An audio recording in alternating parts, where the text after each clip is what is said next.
नमस्कार मुलांनो, कसे आहात? मजेत ना? असणारच, कारण आता दिवाळी झालेली आहे. अभ्यासाला थोडीशी सुट्टी घेतलीच असेल तुम्ही.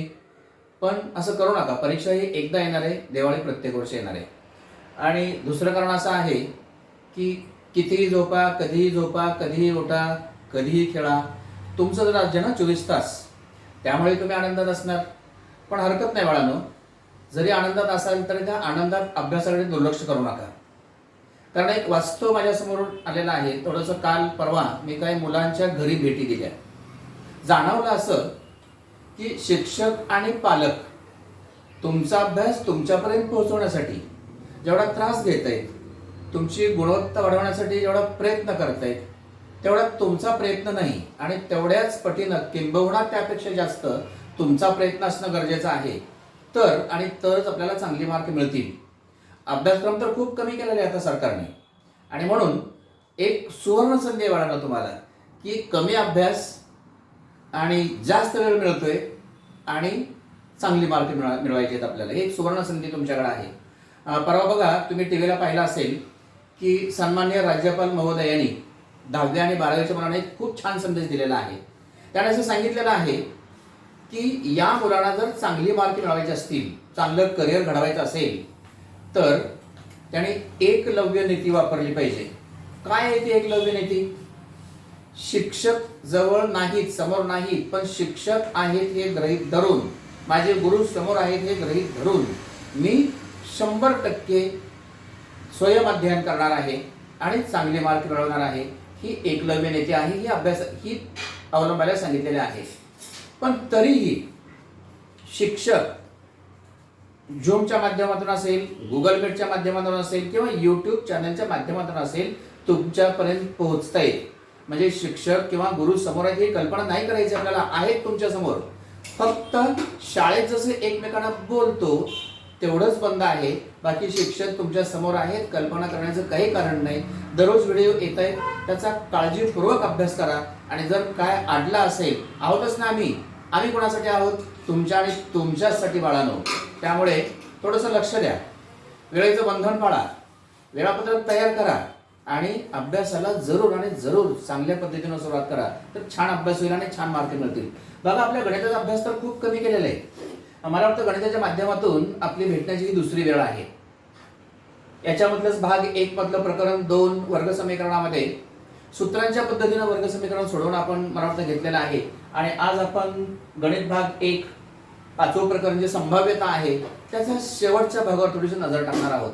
तत्पूर्वी अगोदरचा जो भाग झालेला आहे त्याची थोडीशी उजळणी करूया, म्हणजे आपल्याला पुढचं नक्की सोपं जाणार आहे. अर्थात तुम्ही अभ्यास केलेला आहे, तुमच्या ते लक्षात आहे, पण थोडीशी उजळणी करूया की नमुना अवकाश कसा लिहायचा असतो, घटना कशी लिहायची असते, आणि मग आपण संभाव्यतेचं सूत्र आणि संभाव्यता कशी काढायची, जी घटना दिली असेल ते आपण बघूया.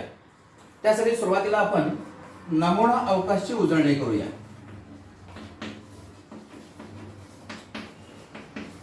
तुम्ही लिहायचंय बाळांनो, पुस्तक उघडायचंय, वही उघडायचे, पेन उघडायचंय, डोळे उघडायचे, कान सुद्धा उघडायचे आणि हे लिहायचंय. जरी झाला असेल तरी आपण रिव्हिजन घेतोय, पुन्हा लक्षात येईल तुमच्या ते. नमुना अवकाश कसा लिहायचा आपण बघूया.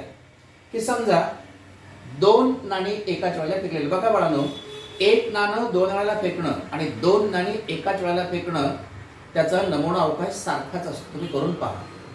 1 नाणं 2 वेळेला फेकलं असेल आणि 2 नाणी एकाच वेळेला फेकली असतील तर नमुना अवकाश सारखा असणार आहे. जो नमुना अवकाश आहे ना, याला आपण कॅपिटल एस किंवा ओमेगा असं आपण वापरणार आहोत. पण नेहमीची पद्धत आपली एस वापरतो आपण, हा ओमेगा वापरत नाही. मग नमुना अवकाश लिहिण्यासाठी संच कसा गेल्यावर्षी लिहिला ना, त्या पद्धतीच्या कंसाचा वापर करायचा आहे. मग नमुना अवकाशाचं उदाहरण आपल्याला काय घ्यायचं आहे?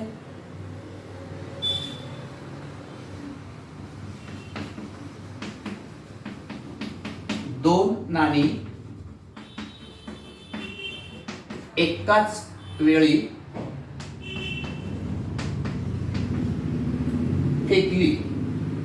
मग आपल्याला नमुना अवकाश आणि त्याच्यातले जे घटक असतात त्यांची संख्या हे लिहायचे आपल्याला. एस बरोबर. आता 1 नाणं जर फेकलं असेल तर बघा काय होतं की छापा किंवा काटा याच पैकी असणार आहे.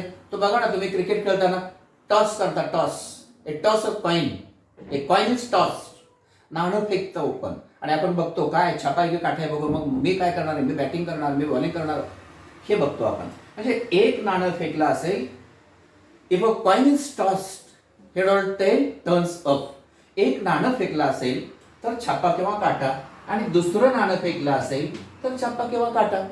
आता आपण इथं काय केलेलं आहे, दोन नाणी एकाच वेळेला फेकलेले आहेत. मग मी लिहिणार कसं, एच एच, एच पासून सुरुवात करूया, H H, H T, H H, H T. आता टी पासून टी एच आणि टी टी झालं. या पद्धतीने लिहायचं, म्हणजे पाठ करण्याची गरजच नाही. H H, H T, T H, T T. आणि हे किती घटक आहेत, 4 आहेत. एन ऑफ एस बरोबर 4. आता याची जर घटना घ्यायची असेल तर लिहिलेले घटनेतील घटक हे याच्यातील असतात. म्हणजे प्रत्येक घटना हे नमूना अवकाशचा उपसंच असतो, हेही तुम्ही अगोदर लिहिलेलं आहे. त्या घटनेमध्ये कमीत कमी एक छापा असा असेल, किंवा छापा नसेल असा असेल, किंवा एक परफेक्ट छापा असेल असा असेल, तर त्या घटना आपल्याला लिहिता येतात. समजा घटना ए, थोडक्यात लिहूया. घटना ए, कमीत कमी एक छापा असेल. ए बरोबर पुन्हा महिरपी कंसामध्ये कमीत कमी एक, म्हणजे जास्तीत जास्त 2 सुद्धा चालतात, हे लक्षात घ्या. या ठिकाणी कमीत कमी एक छापा म्हणजे 2 पण चालणार आहेत. परफेक्ट एक म्हटलं तर 2 चालणार नाहीत. कमीत कमी एक म्हणजे 2 छापा सुद्धा चालणार आहेत आणि एक पण चालणार आहे. आणि इथं आपल्याला एन ऑफ ए बरोबर 3 असं लिहिता येईल. याप्रमाणे आपल्याला नमुना अवकाश लिहिता येईल, याप्रमाणे आपल्याला घटना लिहिता येईल. या घटनेचे घटक याच्यातलेच आहेत, म्हणून प्रत्येक घटना ही नमुना अवकाशचा उपसंच असतो. तुम्ही यापूर्वी पाहिलेला आहे. तर याच्याच आधारावर सराव संच 5.4 आहे, तो आपण घेऊया. त्या सराव संचामध्ये संभाव्यतेची उदाहरणं आहेत. अर्थात त्याची सुरुवात तुमची झालेली आहेच. घटनेची संभाव्यता,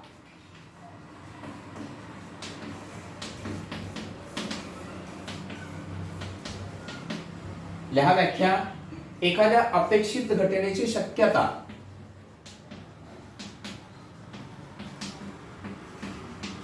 अपेक्षित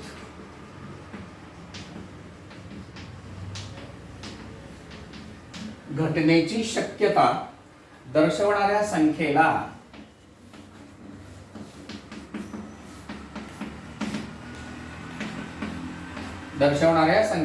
संभाव्यता असे म्हणतात.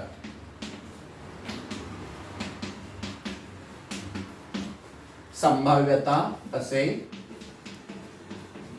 म्हणतात. आता ही जी संभाव्यता असते, ती संभाव्यता म्हणजे प्रोबॅबिलिटी, पी या अक्षराने दाखवतात. आपण लिहूया ते. जर नमुना अवकाश यस असेल व कॅपिटल ए ही घटना असेल. बघा, घटना नेहमी कॅपिटल अक्षरात दाखवायचे. ए बी सी डी, नमुना अवकाश कॅपिटल एस असेल तर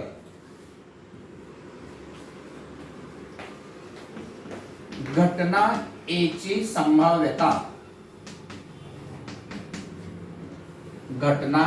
संभाव्यता, पी कंसात ए अशी लिहितात व पुढील सूत्राने मिळवतात.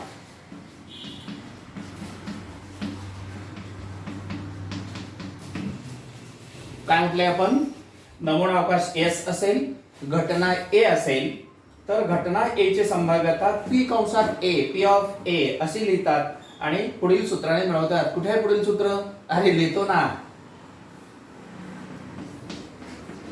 पी ऑफ ए बरोबर एन ऑफ ए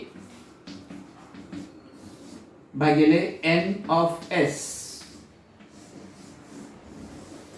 हे सूत्र आहे. पी ऑफ ए बरोबर एन ऑफ ए भागिले एन ऑफ एस. आता हा जो भागाकार येईल ना, हा भागाकार नेहमी शून्यापेक्षा जास्त असणार आहे हे लक्षात ठेवायचं. आणि म्हणून आपण लिहिणार आहोत घटना ही 0 व 1 च्या दरम्यान किंवा 0% ते 100% यामध्ये असते. 0 ते 1 च्या दरम्यान किंवा 0% ते 100% यामध्ये असते. म्हणजे कसं लिहितात ते, आणखी कसं लिहिता येईल गणिती भाषेमध्ये? असं लिहिता येईल, म्हणजेच 0 पेक्षा लहान किंवा बरोबर पी ऑफ ए पेक्षा लहान किंवा बरोबर 1 किंवा 0% पेक्षा लहान किंवा बरोबर पी ऑफ ए पेक्षा लहान किंवा बरोबर 100% याप्रमाणे आपल्याला लिहिता येईल. ही झाली घटनेच्या संभाव्यतेचं सूत्र आणि आपलं उत्तर 0 ते 1 या दरम्यान असणार आहे. जर 0 पेक्षा कमी आलं तर आपलं काहीतरी चुकलेलं आहे हे निश्चित. म्हणून आपलं उत्तर, बऱ्याच वेळेला हे सूत्र उलट करतात मुलं आणि मग उत्तर चुकीचं होतं. म्हणून पी ऑफ ए बरोबर एन ऑफ ए. आता घटना ए असेल तर पी ऑफ ए, घटना बी असेल पी ऑफ बी, घटना सी असेल पी ऑफ सी, घटना डी असेल पी ऑफ डी. त्याप्रमाणे इथं बदल होईल आणि सूत्र तसंच राहील आणि आपले उत्तर आपल्याला व्यवस्थित मिळतील. लिहिलं हे? काय शंका याच्यामध्ये? काय असण्याचं कारणच नाही. या प्रकरणामध्ये हे 1 आणि 1 आणि एकच सूत्र, ते पण छोटं, आणि तुम्हाला आवडेल असं. आता आपण काय करूया? सराव संच 5.4. सराव संच 5.4. बघा तुमच्या टेक्स्टबुक मध्ये काय उदाहरण दिलेलं आहे, लिहूया आपण ते अगोदर आणि मग तुम्ही सोडवणार आहात.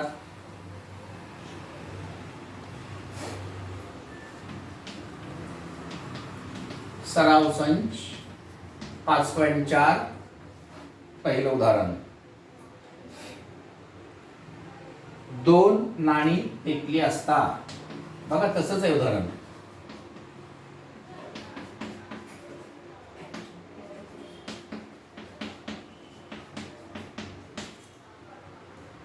पुढील घटनांची संभाव्यता काढा.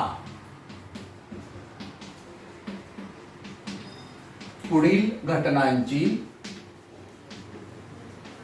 संभाव्यता काढा. कोण काढा? आपण काढायची. पहिली घटना आहे कमीत कमी 1 छापा.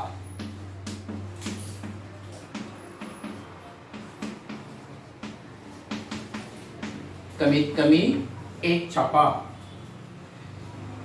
Getting at least 1 head. आणि दुसरा आहे छापा नाही. Getting no head. छापा नाही. बघूया काय काय करायचंय. 2 नाणी फेकली असता पुढील घटनांची संभाव्यता काढा. संभाव्यता कमीत कमी 1 छापा आणि छापा नाही. पहिल्यांदा काय करायला लागेल? नमुना अवकाश लिहायला लागेल आपल्याला. लिहूया नमुना अवकाश. नमुना अवकाश खालील प्रमाणे.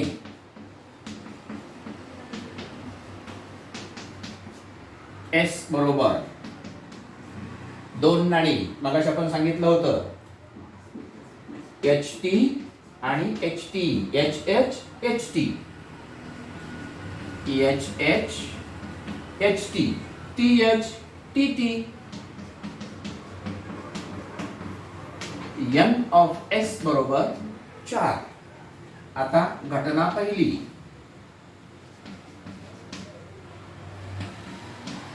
समजा घटना A.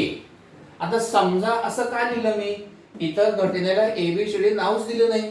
आमच्या सूत्रामध्ये तर आहे, पण इथं त्याने नाव दिलेलं नाही. मग आपण घेऊया ना A. बिघडलं कुठं? समजा घटना A, कमीत कमी एक छापा, कमीत कमी एक छापा. म्हणजे काय होईल? 2 पण चालतील. मगाशी आपण हेच उदाहरण घेतलं होतं, HH HT TH. n of A बरोबर 3. 1 2 3 तीन घटक दिसत आहेत, 3 लिहिलं आपण. आणि आता आपल्याला सूत्र माहिती आहे संभाव्यतेचं, P ऑफ A बरोबर n ऑफ A छेद n ऑफ S.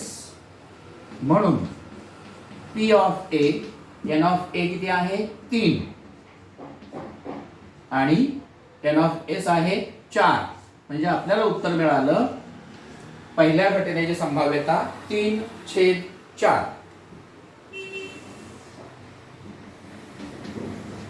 दुसरी घटना बघूया आपण. समजा घटना B, छापा नाही. मग काय असणार आहे? काटा असणार आहे. म्हणून B बरोबर T, ज्याच्यात छापा नाही. असं एकच आहे ना, TT. इथे एक छापा आहे, इथे एक आहे, इथे 2 आहेत. म्हणजे आपल्याला छापा नसलेलं एकच घटक आहे, n ऑफ B बरोबर 1.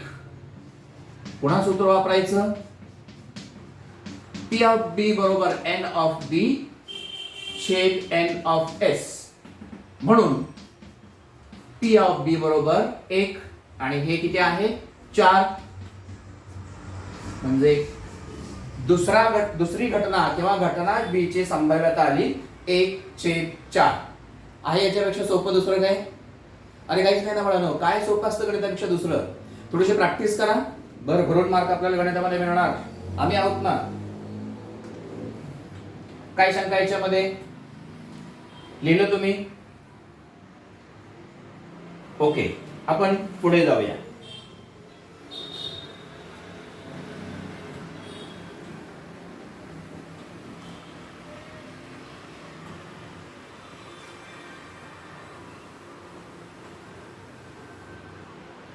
आपण कुठे जाऊया? पुढे.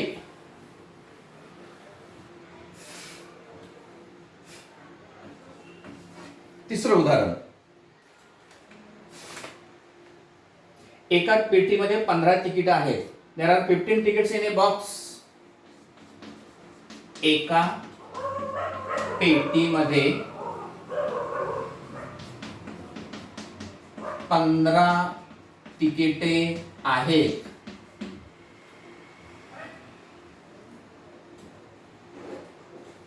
एका वेळी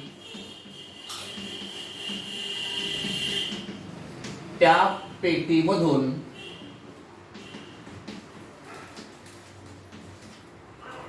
एक तिकीट बाहेर काढले. एक तिकीट बाहेर काढले तर पुढील घटनांची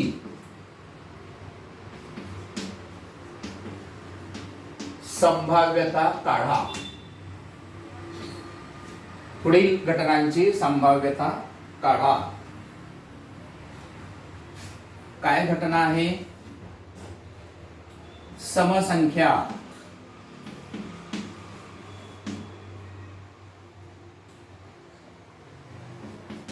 आणि दुसरी घटना आहे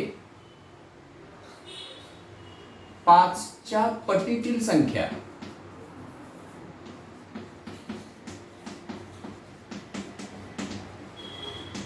पाचच्या पटीतील संख्या. बघूया काय करता येईल पुन्हा आपल्याला.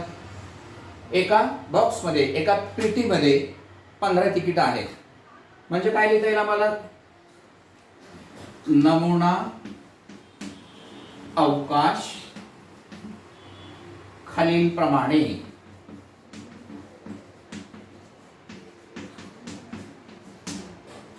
एस बरोबर 1 2 3 4 5 6 7 8 9 10 11 12 13 14 15. 1 2 3 डॅश डॅश 15 असं लिहिलं तर चालेल. आता समजा 1 ते 100 लिहिलं, 100 लिहित बसणार आपण नाही लिहिणार. आपण काय करायचं? 1 2 3 4 5 डॅश डॅश डॅश 100 फुल स्टॉप. याला म्हणायचं शांत नमुना संच. ज्या संचामधले घटक मोजता येतात तो शांत संच. मग शांत नमुना संच म्हणजे ज्या नमुना अवकाश मधील घटक सगळे मोजता येतात तो शांत नमुना अवकाश. पुन्हा एकदा चेक करूया सगळे नंबर लिहिलेत का? 1 2 3 4 5 6 7 8 9 10 11 12 13 14 15. किती झाले घटक याच्यामध्ये? एन ऑफ एक्स बरोबर 15. आता घटना ए. समजा घटना ए काय आहे? समसंख्या.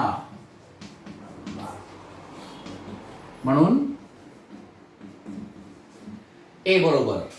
आता बघा तुम्ही लहान होतात ना त्यावेळेला तुम्हाला ही जी उजळणी तुम्ही शिकलात त्यावेळेला साधारण 5वी 6वी ला असेल, तुम्हाला समसंख्या शिकवल्या, तुम्हाला विषम संख्या शिकवल्या, तुम्हाला मूळ संख्या सुद्धा शिकवल्या आणि ते तुमच्या लक्षात सुद्धा आहेत, प्रश्नच नाही.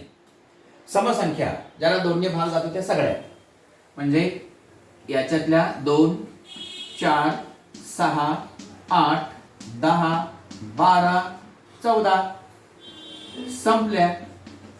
एन ऑफ ए बरोबर 1 2 3 4 5 6 7. म्हणजे समसंख्या किती आल्या? 7 आल्या. आता लिहायची संभाव्यता. P ऑफ ए बरोबर N ऑफ ए भागिले N ऑफ एस. म्हणून P of A N of A आहे 7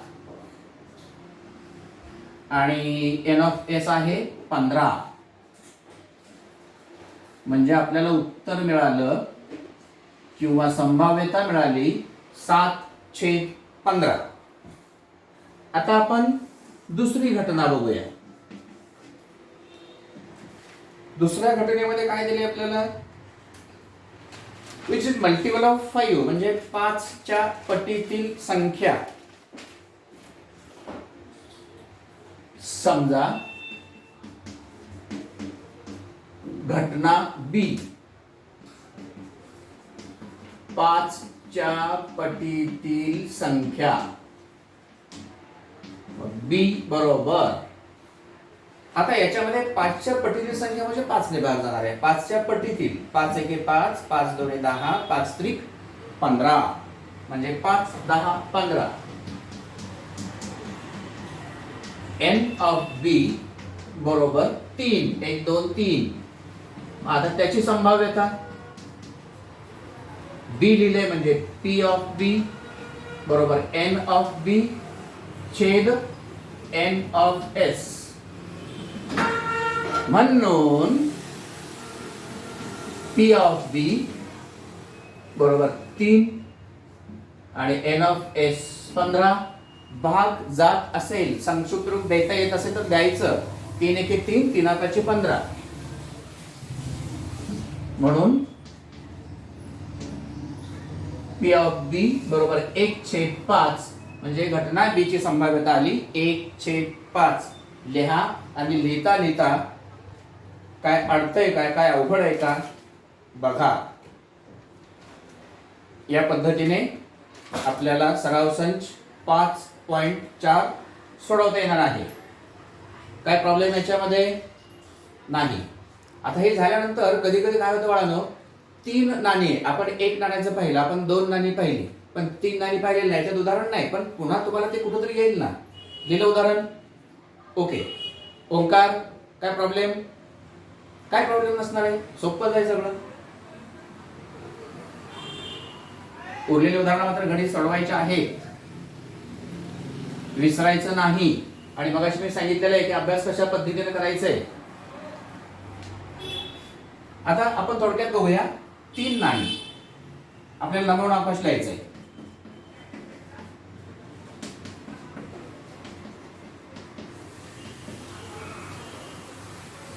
तीन नाणी एकाच वेळेला फेकली असतील किंवा एक नाणं 3 वेळेला फेकली असतील.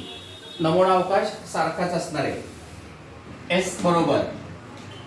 आता बघा 3 नाणे फेकलेले आहेत म्हणून ट्रिपल एच. आयडिया बघतोय आपण. बघा आता काय करायचंय, तिसऱ्या ठिकाणी टी घ्यायचा.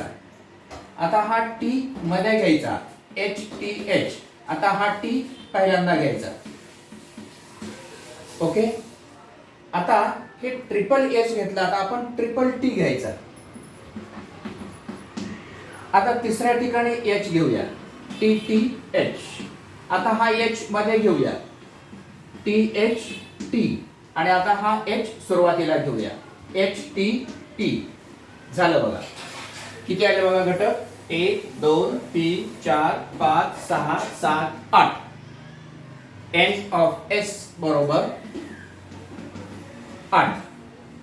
आता 2 फासे एकाच वेळेला फेकले असं पण असतं बरं का. 2 फासे एकाच वेळेला फेकले. आता हा पहिला फासा 1 2 3 4 5 6. 1 2 3 4 5 आणि 6. आता हे 2 फासे एकाच वेळेला फेकलेले आहेत. मग नमुना अवकाश काय असेल बघा. मागाशी आपण एच टी एच टी सांगितलं तसं 1 पासून सुरुवात करायची. 1 1 1 2 1 3 1 4 1 5 1 6. म्हणजे 1 पासून ओळ पूर्ण झाली. आता 2 पासून 2 1 2 2 2 3 2 4 2 5 2 6. हे पुन्हा आपण रिव्हिजन घेतोय. हे लिहायला थोडासा प्रॉब्लेम येतो, लक्ष ठेवायचं काहीच नाही, पण आयडिया माहित असावी. 1 पासून लिहिला तर 2 पासून. असा 3 पासून 3 1 3 2 3 3 3 4 3 5 3 6. बघा किती बरोबर लिहिता येतं. आता 4 पासून 4 1 4 2 4 3 4 4 4 5 4 6. 5 पासून 5 1 5 2 5 3 5 4 5 5 5 6. 6 पासून 6 1 6 2 6 3 6 4 6 5 6 6. संपलं. आणि मग जर एकूण सगळं तुम्ही मोजलं ना तर तुम्हाला ते एन ऑफ एस बरोबर 36 आलेलं मिळेल. असं तुम्हाला नमुना अवकाश याचं लिहिता येईल 2 फासे फेकल्यानंतर. त्यानंतर 1 नाणं आणि 1 फासा असं पण एक उदाहरण आहे बघा. 1 नाणं आणि 1 फासा. 1 2 3 4 5 6. आयडिया सांगतोय तुम्हाला मी फक्त. 1 नाणं आणि 1 फासा टाकलेला आहे. मग आता सुरुवात करायची. 1 H 2 H 3 H 4 H 5 H आणि 6 एच. आता टी पासून 1 T 2 T 3 T 4 T 5 T आणि 6 टी. झालं ना. एच आणि टी बरोबर जोडलं, संपलं. मोजले 12 येतील. तर या पद्धतीनं नमुना अवकाश लिहायला चुकायचं नाही. हा सोप्या छोट्या छोट्या आयडिया आहेत. लक्षात ठेवा, प्रॅक्टिस करा, छान मार्क मिळतील. सोपं प्रकरण आहे, याच्यातलं कोणताही मार्क कमी होणार नाही. जर काय अडलं तर मागाशी मी सांगितलेलं आहे, आपल्या विषय शिक्षकांना फोन करा. अभ्यासक्रम कमी झालेला आहे. गणित भाग 1 मधला हे 5वं प्रकरण आहे. 6वं प्रकरण अभ्यासक्रमातून कमी केलेलं आहे. म्हणजे आपल्या बोर्डाच्या परीक्षेचा गणित भाग 1चा अभ्यासक्रम संपला. आता पुढच्या वेळेला गणित भाग 2 मधील त्रिकोणमिती आणि त्याच्यानंतर निर्देशक भूमिती याच्यातला थोडा भाग आहे. महत्व आपण पूर्ण कमी केलेलं आहे. एवढं झालं की आपल्याला प्रश्नपत्रिका सोडवायला, अभ्यास करायला आपण मोकळे. पण रोज प्रॅक्टिस करायची, विसरायचं नाही. सगळ्या विषयांचा अभ्यास करा. काही मुलांना मी भेटलो त्यावेळेला मुलं अभ्यास करत नाहीत हे दिसून आलेलं आहे. आणि वर्ग शिक्षक ग्रुपवर टाकते की आजचा अभ्यास आलेला नाही, आजचा अभ्यास आलेला नाही, 4-5 मुलांचा अभ्यास येतो, वर्गात 45 मुलं असतात, तर हे योग्य नाही. अभ्यास करा. सगळ्यांना अभ्यासाला शुभेच्छा.